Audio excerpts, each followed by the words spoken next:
Bismillahirrahmanirrahim. Patepang deui sareng Bunda Nur dina pangajaran basa Sunda. Assalamualaikum warahmatullahi wabarakatuh. Sampurasun. Mugia hidup aya dina kawilujengan Allah Subhanahu wa taala. Dinten ayeuna urang diajar basa Sunda pangajaran 2 nyaeta hemat energi. Sing sarumangetnya barudak. Sumber energi teh rupa-rupa, aya nu disadiakeun ku alam, aya anu kudu diolah heula. Lila-lila mah eta sumber energi teh bisa beak, bensin, solar, batu bara, jeung sakur sumber energi liana anu aya dina jero taneuh hiji waktu bakal beak. Kusabab kitu, urang kudu hemat. Sumber energi teh ulah dihambur-hambur. Anjuran hemat energi teh aya diantarana dina poster jeung stiker. Biasana poster ditempelkeun dina tempat rame atawa tempat anu remen jadi liliwatan atawa tempat ngumpulna jalma. Lian ti poster bisa ditepikeun dina stiker, ari ukuranna ngan beda. Mun poster ukuran 40 x 60 cm.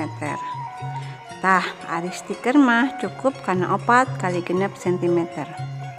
Ari eusina mah sarua tentang anjuran hemat energi. Tah, ku hidup hayu urang titenan stiker hiji-hiji di handap ieu. Muka hiji nyaeta hemat BBM, oke. Terus stiker kedua nyaeta mun teu dianggo lampu pareuman. Contoh stiker salajengna nyaeta ngirit cai, keran tutup deui. Ieu anjuran pikeun ngirit cai supaya henteu hambur dipake. Bahasa dina stiker nyaeta hiji bahasana bisa langsung ka hati ku anu macana. Terus kecapna dipilihan heula nyaeta anu pondok, jelas, jeung bisa ngarti isi maksudna. Terus bentukna oge ngagunakeun rupa-rupa warna jeung gambar anu mata resep ninggalina. Eta nya isi tina stiker. Tah ayeuna hayu urang titeunan stiker ieu. Mun teu dianggo lampu pareuman. Naon maksud anu dikandung dina eta stiker? Nyata ajakan mana-mana lampu lamun tos teu dianggo. Kumaha cara urang migawena? Lampu teh kedah dipareuman namun tos teu dianggo.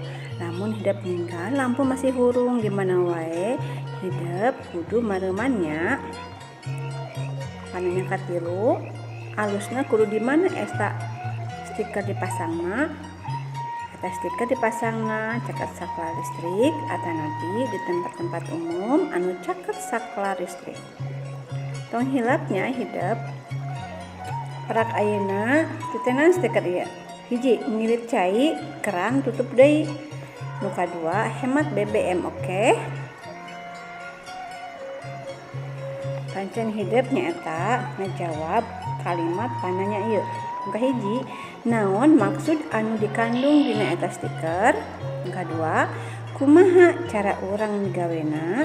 Nu katilu, alusna kudu di mana eta stiker dipasangna? Pek kerjakeun dina buku tulis, simpenkeun di GCR atau napi wapri ka Bunda Nur. Alhamdulillah atos rengse pangajaran dinten ayeuna. Hatur nuhun tos nyakseni video. Wassalamualaikum warahmatullahi wabarakatuh.